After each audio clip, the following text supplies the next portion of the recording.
Hi friends, आपका स्वागत है जी त्रिपाठी स्टडी सिविल सर्विसेज में। Geography NCERT class 7 chapter number 7 मानवीय पर्यावरण बस्तियाँ परिवहन एवं संचार। ध्यान से देखिएगा, बस इजीली तरीके से बस रीडिंग करना है, बाकी और कुछ नहीं। बाकी अंडरस्टैंडिंग यही देखनी है। बाकी सब्जेक्ट जब पढ़ेंगे तो इस सारी चीज़ों को हम लोग डिटेल्स में फिर पढ़ेंगे। अभी केवल एक रीडिंग एनसीईआरटी की देख लेते हैं कि एनसीईआरटी में क्या क्या चीज़ें लिखी हैं सरसरी निगाह से। अध्याय 1 में आप पढ़ चुके हैं कि प्रारंभिक मानव भोजन, वस्त्र एवं आवास के लिए पूर्ण रूप से प्रकृति पर निर्भर रहता था। आज से जब मानव प्रारंभिक अवस्था में अभी और कुछ उसमें परिवर्तन होता, तब मानव भोजन, वस्त्र, आवास के लिए पूर्ण रूप से प्रकृति के ऊपर डिपेंड रहता था। आग का आविष्कार नहीं जब हुआ था, आधुनिक मानव का निर्माण नहीं जब हुआ था, तब तक भोजन, वस्त्र, जो भी चीज़ें थी, पत्ते हम लोग पहनते थे, इस तरीके से आवास जो होता था वो गुफाओं में, किसी तरीके से पहाड़ में, उसी तरीके से वहाँ निवास करते थे।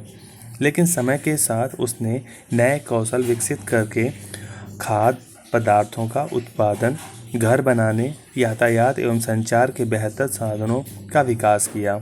इस प्रकार उसने अपने आवास के वातावरण को अपने अनुकूल बनाया। मतलब कहने का मतलब है खेती, आग का आविष्कार किया, पकाना भोजन को शुरू किया, एग्रीकल्चर में किया, तो स्थिर जीवन को, समाज का निर्माण हुआ, और यातायात संचार भी किया, पहिए का आविष्कार किया, जिससे बैलगाड़ी बना। फिर इस तरीके से वे स्थान जहाँ भवन अथवा बस्तियाँ विकसित होती हैं उसे बसाव स्थान कहते हैं। आदर्श बसाव स्थान के लिए चयन करने के लिए प्राकृतिक दशाएं, अनुकूल जलवायु, जल की उपलब्धता, उपयुक्त भूमि, उपजाऊ मिट्टी। मतलब ये तो बात सच है। आदर्श जीवन वहीं पे संभव है जहाँ पे पानी रहे, पानी की सुविधा रहे, मतलब नदियाँ उदियाँ रहे, उपयुक्त भूमि रहे, अच्छा खासा ज़मीन रहे और उपजाऊ मिट्टी हो, तभी तो वहाँ पे खेती हो पाएगी। तो बस्तियाँ वे स्थान हैं जहाँ लोग अपने लिए घर बनाते हैं। प्रारंभिक मनुष्य वृक्षों एवं गुफाओं में निवास करते थे। शुरू में बताया था कि प्रारंभिक मानव हमेशा जो पहाड़ों से काट के गुफाएं होती थी और वृक्षों के नीचे किसी तरीके से जब उन्होंने फसलें उगाना आरंभ किया तो उनके लिए एक जगह अस्थायी घर बनाना आवश्यक हो गया। बस्तियों का विकास नदी घाटियों के निकट हुआ क्योंकि वहाँ पर्याप्त मात्रा में जल उपलब्ध था एवं भूमि उपजाऊ थी। व्यापार, वाणिज्य एवं विनिर्माण के विकास के साथ ही मानव बस्तियाँ बड़ी होती गईं। नदी घाटी के निकट बस्ती पनपने लगी एवं सभ्यता का विकास हुआ। क्या आपको सिंधु, टिग्रिस, नील, हुआंग-ही नदियों के किनारे विकसित हुई सभ्यताओं के नाम याद हैं? जैसे इजिप्ट की सभ्यता, इंडस सिविलाइजेशन, यही सब वो बता रहे। बस्तियां अस्थायी या अस्थायी हो सकती हैं। जो बस्तियां कुछ समय के लिए बनाई जाती हैं उन्हें अस्थायी बस्तियां कहते हैं। घने जंगल, गर्म एवं ठंडे रेगिस्तान तथा पर्वतों के निवासी अक्सर अस्थायी बस्तियों में रहते हैं।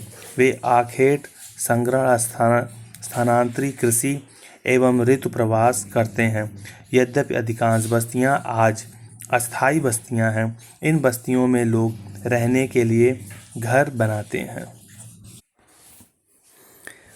ये बॉक्स में देखते हैं शब्दावली। ऋतु प्रवास, लोगों के मौसमी आवागमन को ऋतु प्रवास कहते हैं। जो लोग पशु पालते हैं वे मौसम में परिवर्तन के अनुसार नए चारागाहों की खोज में निकल जाते हैं। मैरी का जन्मदिन था। केक काटने के लिए वह अपने मित्रों के साथ गुरप्रीत की प्रतीक्षा कर रही थी। आखिरकार थकी, खांसती और हाँफती हुई गुरप्रीत पहुंची। उसने बताया कि अत्यधिक यातायात जाम था। मैरी की माँ मिसेस थॉमसन ने गुरप्रीत की पीठ थपथपाकर गहरी सांस भरी। ओह, हमारे शहर में बहुत प्रदूषण है। प्रसाद हाल ही में गांव से आया था। उसने पूछा, शहरों में इतना प्रदूषण और यातायात जाम क्यों होता है? शहरों में बढ़ती आबादी के कारण दिन प्रतिदिन वाहनों की संख्या बढ़ती जा रही है। मैरी के पिता मिस्टर थॉम्स ने कहा मैरी ने कहा पूछा, तब लोग शहर क्यों आते हैं? उसकी माँ ने उत्तर दिया, वे यहाँ नौकरी, बेहतर शिक्षा, चिकित्सा सुविधा की तलाश में आते हैं। मैरी ने फिर पूछा, यदि इतनी अधिक संख्या में लोग तलाश शहर में आते रहेंगे तो ये सारे लोग कहाँ रहेंगे? मिसेस थॉम्सन ने कहा, यही कारण है कि अत्यधिक संख्या में गंदी बस्तियां एवं अवैध कब्जे वाली बस्तियां दिखाई देती हैं, जहां लोग भीड़ भाड़ एवं अस्थायीकारी परिस्थितियों में रहते हैं। शहरों में जल एवं विद्युत की कमी एक सामान्य समस्या है। प्रसाद ने कहा, हमारे गांव में बड़े सिनेमा घर, अच्छी सुविधा वाले स्कूल एवं अच्छे अस्पताल नहीं हैं, लेकिन हमारे यहाँ बहुत सारी खुली भूमि एवं सांस लेने के लिए ताज़ी हवा मिलती है। जब मेरे दादाजी बीमार थे तो उनको शहर के अस्पताल में लाना पड़ा था। ऊपर दिए गए संवाद से बस्तियों के दो विभिन्न चित्रण हमारे सामने आते हैं, ग्रामीण एवं शहरी बस्तियाँ। गांव ग्रामीण बस्ती होती है जहां लोग कृषि, मत्स्य पालन, वानिकी, दस्तकारी और पशुपालन संबंधी कार्य करते हैं। ग्रामीण बस्तियां सघन या प्रकीर्ण हो सकती हैं। सघन बस्तियों में घर पास पास बने होते हैं। प्रकीर्ण बस्तियों में लोगों के घर दूर दूर व्यापक क्षेत्र में फैले होते हैं। इस प्रकार की बस्तियां मुख्यतः पहाड़ी क्षेत्रों, घने जंगल एवं अति विषम जलवायु में क्षेत्रों में पाई जाती हैं। मतलब जो नदियों के किनारे ग्रामीण बस्तियां बसी जाती हैं, वहाँ पे तो घर नज़दीक नज़दीक होते हैं, बट पहाड़ी इलाकों में या जंगलों के आसपास वहाँ पे बस्तियां भी जो होती हैं वो दूर दूर थोड़ा होती हैं, जहाँ पे थोड़ा सा उनको लगता है कि यहाँ पे घर बना सकते हैं तो वहाँ पे घर बनते, तो इसी वजह से वहाँ थोड़ा दूर दूर दिखता है।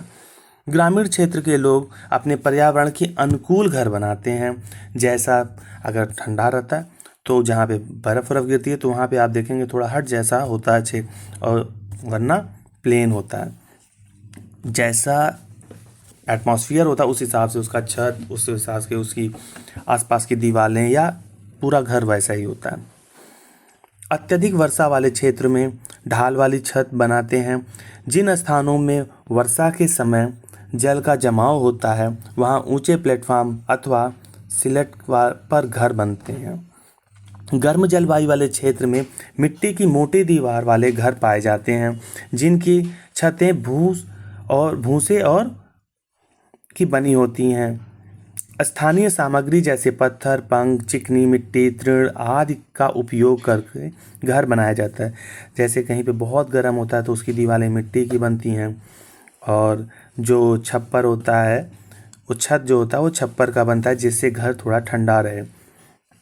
और अगर आप पहाड़ों के घर देखेंगे तो वो हल्के से ढलान जैसी रहेगी, जिससे अगर बर्फ़ जमे तो आसानी से गिराया जा सके।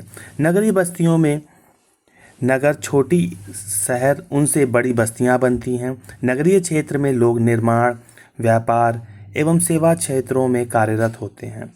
अपने राज्य के कुछ गांव, नगरों एवं शहरों के नाम लिखिए। परिवहन लोगों एवं सामान के आवागमन के साधन होते हैं। पुराने समय में अधिक दूरी की यात्रा करने में अत्यधिक समय लगता था। उस समय लोग पैदल चलते थे एवं अपने सामान को ढोने के लिए पशुओं का उपयोग करते थे, जैसे बैल का, घोड़े का, खच्चर का, गधे का भी इस्तेमाल किया जाता था। तो इसका इस्तेमाल करते थे तो धीरे धीरे चलते थे। फिर पहिए की खोज से परिवहन आसान हुआ। समय के साथ परिवहन में विभिन्न साधनों का विकास होता गया, लेकिन आज भी लोग परिवहन के लिए पशुओं का उपयोग करते हैं। आप बर्फ के बने आवास कहाँ पाते हैं?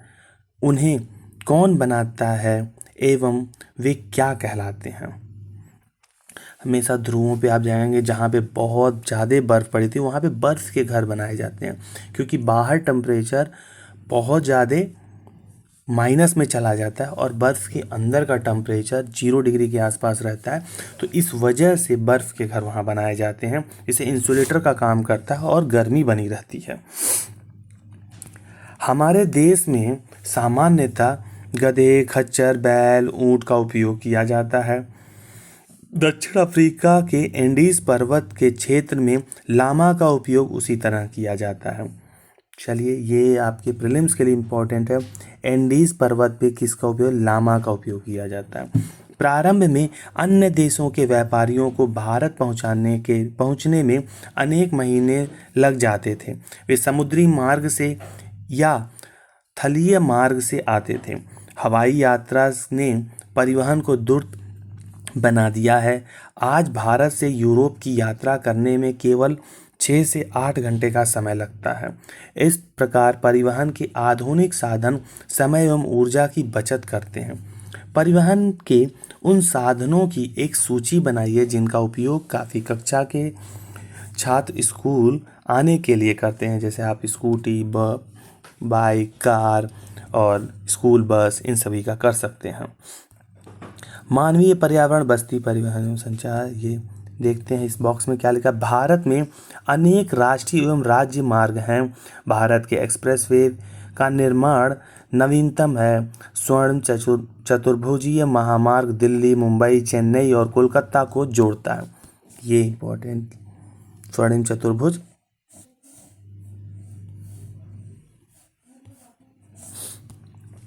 परिवहन के 4 मुख्य संसाधन हैं: सड़क मार्ग, रेल मार्ग, जल मार्ग और वायु मार्ग। सड़क मार्ग कम दूरी यातायात के सबसे अधिक उपयोग किए जाने वाले सड़क हैं। सड़कें पक्की और कच्ची हो सकती हैं। मैदानी क्षेत्रों में सड़कों का घना जाल बिछा है। मरुस्थलों, वनों एवं ऊंचे पर्वत जैसे स्थानों पर भी सड़कें बनी हैं। हिमालय पर्वत पर मनाली लेह राजमार्ग विश्व के सबसे ऊंचे सड़कों में से एक हैं। भूमिगत सड़कों में को भूमिगत मार्ग कहते हैं। फ्लाईओवर उत्थित संचार संरचनाओं के ऊपर बनाए जाते हैं। ये बॉक्स में क्या है? जायनिंग से लहासा के बीच चलने वाली रेलगाड़ी समुद्र तल से 4000 मीटर की ऊंचाई पर चलती है, जिसका सबसे ऊंचा बिंदु समुद्र तल से 5072 मीटर है। रेल मार्ग, रेल मार्ग के द्वारा तीव्रता से एवं कम खर्च में लोगों का आवागमन एवं भारी सामान को ढोने का कार्य होता है। वाष्प के इंजन की खोज एवं औद्योगिक क्रांति ने रेल परिवहन के तीव्र विकास में सहायता प्रदान की। डीजल एवं विद्युत इंजनों ने व्यापक रूप से वाष्प के इंजनों का स्थान ले लिया है। सुपरफास्ट रेलगाड़ियों में परिवहन की तीव्र हो गई है। मैदानी भागों में रेलमार्ग का जाल व्यापक रूप से फैला है।